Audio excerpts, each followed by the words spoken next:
전세 거의 기간을 2년으로 하실 겁니다. 전세를 1년 6개월이나 3년 하는 경우는 거의 드물죠. 집주인분들도 꺼려하는 느낌이 있고요. 대부분 2년으로 맞추고 싶어 하는데요. 간혹 1년 6개월, 3년 전세가 더 좋을 때도 있습니다. 신축 아파트 입주할 때 이런 세입자가 있다면 두 손 들어서 환영해 주셔야 돼요.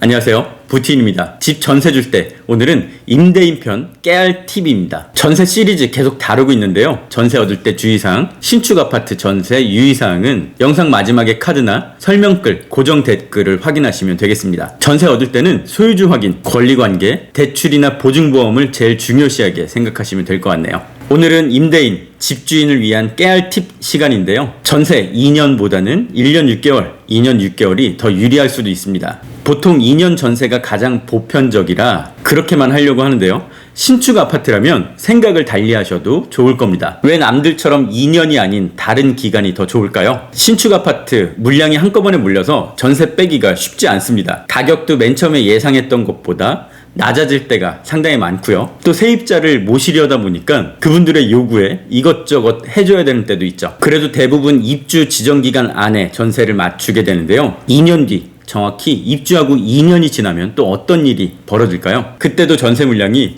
또 한꺼번에 풀리게 될 겁니다. 처음 입주할 때보다는 전세 물량이 적어지겠지만 다시 한번 사이클이 돌면서 전세 매물이 많이 나올 때, 이때가 입주 2년 뒤입니다. 보통 이렇게 사이클이 2번에서 3번, 4년에서 6년 정도는 지나야지 전세 만기 시기가 좀 분산되고요. 입주한 뒤 첫 2년째에는 그렇지 않습니다. 한꺼번에 몰리게 되죠. 2년 전에 전세 월세 맞췄던 집들, 집주인이 2년 살다가 나온 집들 다시 전세 매물로 나오게 됩니다. 이렇게 전세 물량이 많아지면 곧 전세가가 다시 내려간다는 소리죠. 이렇게 전세 가격에도 사이클이 있습니다.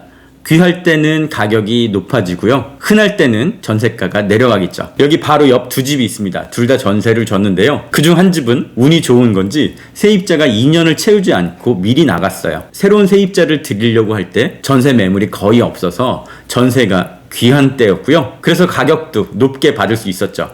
반면에 다른 집 세입자가 2년을 채우고 나갔습니다. 이렇게 나가서 전세를 다시 내놓으려고 하니까 또 시기가 겹치네요. 다른 집들 역시 전세가 많이 나와 있습니다. 입주 2년차 때 말이죠. 매물이 많으면 뭐다? 가격이 또 떨어진다. 이것 때문에 맨 처음에 2년이 아닌 다른 기간을 요구하는 세입자가 더 좋을 수도 있습니다. 다만 한 가지 주의할 점, 전세 계약을 2년이 안 되게 했더라도 세입자가 나는 2년 꽉 채워서 살겠습니다 라고 하면 무조건 2년이 보장됩니다.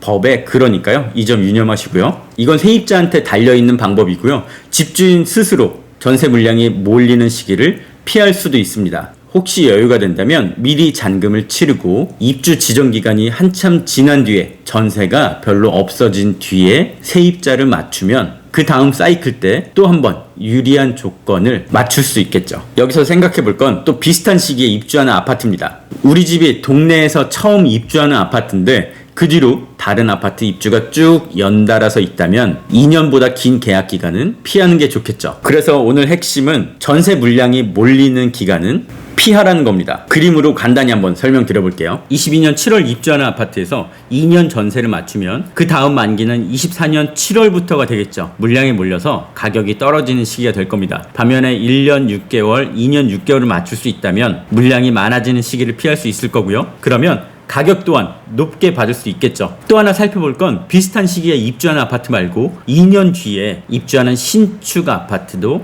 살펴보면 좋습니다. 그림에서 보면 22년 7월부터 10월, 11월 신축 입주가 있고요. 그 사이클이 돌아오는 24년 10월에도 신축 입주가 있습니다. 그러면 24년 10월부터는 매물이 상당히 많아진다는 뜻이겠죠. 이렇게 같은 생활권에 매물이 적어질 때 내 전세 사이클을 맞출 수 있다면 훨씬 더 좋은 조건에서 전세를 놓을 수 있을 겁니다. 그래서 간혹 공실로 놔두고 시기를 조정하는 것도 때론 상당히 좋은 방법이 될 수 있어요. 세입자 중에 나는 어디 청약 당첨이 돼서 2년 3개월 뒤에 입주하니까 그 기간으로 맞춰주십시오 라고 하는 분들이 있다면 정말 좋은 조건에 계약이 될 겁니다. 그때 거의 나갈 예정이니까요. 계약갱신 청구권 쓰지 않고 다른 세입자를 또 맞출 수 있겠죠. 팔기도 좀 더 쉬워질 거고요. 오늘의 결론, 만기 때 물량을 생각한다면 꼭 2년을 고집하지 않아도 된다는 얘기입니다. 네, 오늘 내용 이렇게 마치고요. 전세 관련 다른 주의사항 영상들 더 있으니까 마지막 카드나 설명글 고정 댓글 확인하시면 도움이 되실 거예요. 지금까지 부틴이었습니다.